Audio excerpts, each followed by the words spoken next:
49 inches of QD-OLED goodness with a 240Hz refresh rate. This is the brand new MSI MPG 491 CQPX Super Ultra Wide monitor. Let's check it out.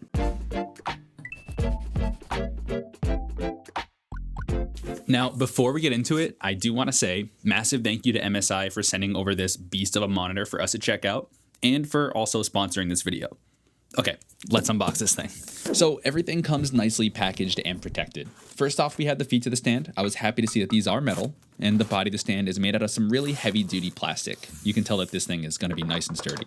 Once you assemble the stand, that then just simply latches onto the back of the panel itself. There's a little locking mechanism, so it's not going to go anywhere. This was my legit reaction to picking this thing up for the first time. Like, it's massive. You put this thing on your desk and you realize how big 49 inches is. For cables, it comes with a DisplayPort 1.4a, ultra high speed HDMI 2.1, USB Type B to A, and of course a power cord. Oh, and I don't want to forget about this. It also comes with these VESA wall mount standoff screws. Don't throw these out just in case you need them in the future. Okay, so let's start off with the specs just so you know what we're working with here. 5120 by 1440 is the resolution, giving us an aspect ratio of 32 by 9. Of course, it's a 49-inch display and it is curved with an 1800R curvature. And just to put in perspective how big a 49-inch monitor is, if you were to put two 27-inch monitors side by side, that would be the same size equivalent. Except with the super ultra wide, you're not going to have the big bezel down the middle. We've got a refresh rate of 240 Hz, a 0.03 millisecond G2G response time, and adaptive sync, so it's going to make sure that there's absolutely no screen tearing whatsoever. This is going to be such an awesome monitor for gaming. We'll touch more on that later, but spoiler alert, this thing is unreal to game on. It also passed rigorous testing and received VESA certification for Clear MR 13000,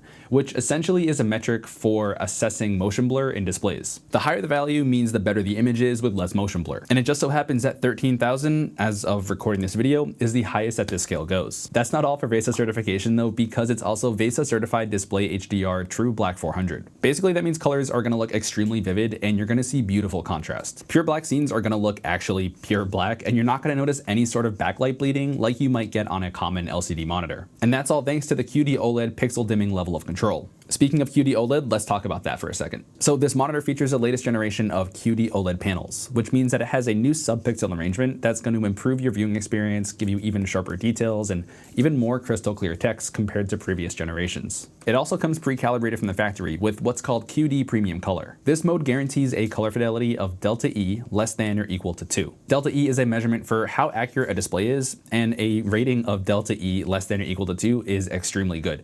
Basically, it means that the colors on this display are going to be indistinguishable from real life colors. Also, this display is 10-bit, so gradients and color transitions are going to be nice and buttery smooth. Okay, I think that covers everything in the specs department, so let's move on to the design and I/O. I feel like no matter what setup you put this monitor in, it's going to be an absolute showstopper. There's just something that looks so cool about it being multi-monitor coverage and having no bezels in the way. It looks like it's straight out of the future. And not that you're going to be looking at the back often, but I really do like the whole gloss and matte black look they have going on here. It doesn't really scream gamer, which I think some people will appreciate. For the I/O, we have two HDMI ports, one display port, one USB-C port, two USB-A ports, a USB upstream port, and a headphone jack. Now, for those curious about why there's so many USB ports back there, it's because this monitor does feature a built-in KVM. More on that later. In the middle is a 5-way joystick, power button, and a macro button that can be customized in gaming intelligence. Then over here is where you'll find the power port. Quick aside, I love that the monitor is powered off of a single power cable. There's no bricks or anything like that to worry about, so it makes cable management a little bit easier.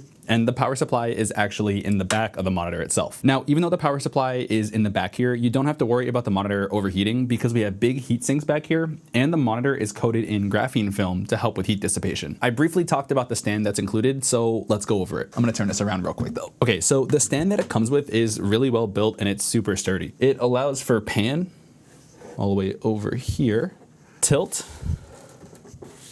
and vertical adjustment. It's all buttery smooth, and yeah, it's really great. The only thing that you're not getting is any sort of like rotational adjustment. So if that adjustment is something that you're looking for, then you can just easily throw this monitor on a monitor arm.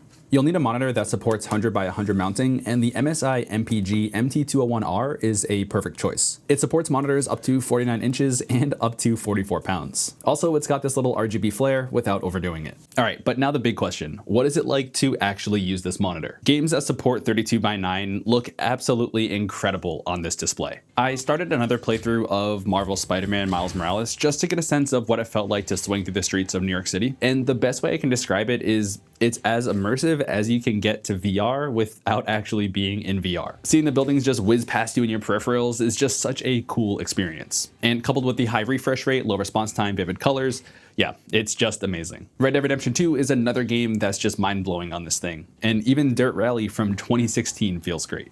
Now, if you're a competitive PC gamer like me, you're probably having some reservations about wanting to get such a large monitor because you don't want to be gaming on a 16:9 version of your game and then have these giant black bars on the left and right of your screen. And I completely understand that, but I have a solution. So I recently started using Display Fusion over on my main setup, which is also an ultra-wide display. And basically it allows me to split up my screen so that I can game on a 16:9 portion of the display and then have the remaining bit of the display open for Discord, Spotify, Twitch chat, anything like that. So hear me out. You can basically do the same thing over here on the 491 CPQX and then have a 2560 by 1440 display in the middle and then two 1280s on each side. In my opinion, Display Fusion really gives you like the ultimate level of control over your display, way more so than whatever is baked into the stock Windows settings. For my console players out there, this monitor does support HDR 120 Hz playback, except you're just gonna have those black bars on the left and right sides of your game.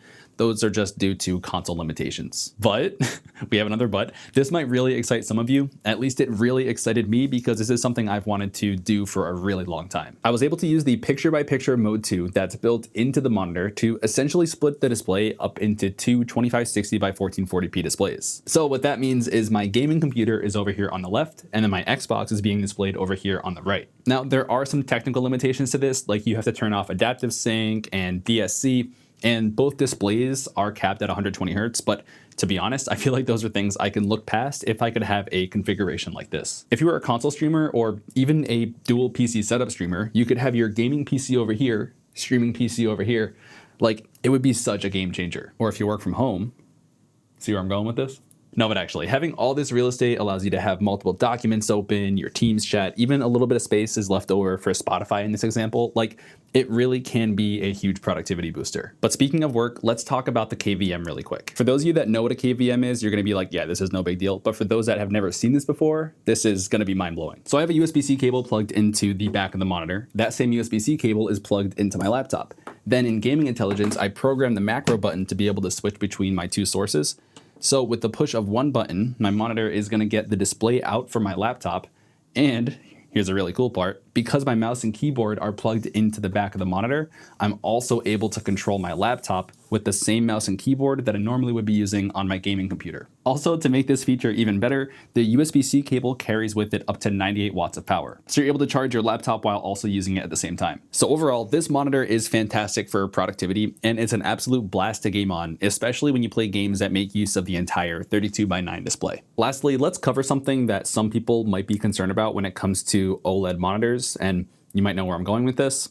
Burn-in. So screen burn-in was definitely an issue in the past when it came to OLED monitors, but technology has gotten significantly better over the years, and MSI has awesome technology in here called MSI OLED Care 2.0. So there's a number of ways that this system helps prevent burn-in, and that includes boundary detection, taskbar detection, and multi-logo detection. Now those names really do speak for themselves, but what the system's doing is it's able to detect areas in your screen where it can reduce luminance ever so slightly in order to prevent burn-in. And when I say it's reducing luminance, it's like reducing it to an amount where I don't even notice that it's doing it, but it's reducing the luminance enough to where it's gonna prevent that burn-in issue. And of course, there's also features that carried over from OLED Care 1.0, and that includes pixel shift, panel protect, and static screen detection. These features can all be controlled in the MSI Gaming Intelligence app, and it really gives you control over how much these areas dim, or if you just want to turn them off altogether. But my suggestion, just leave them on. Better safe than sorry. And one more safeguard, this OLED panel and other MSI OLED panels come with 3-year warranties. If you're looking to go super ultra wide, I think that this is it. For just under $1,100, you're getting a whole lot of monitor with some really fantastic specs. And if you want to learn more about this monitor, I'll have the link down below in the description.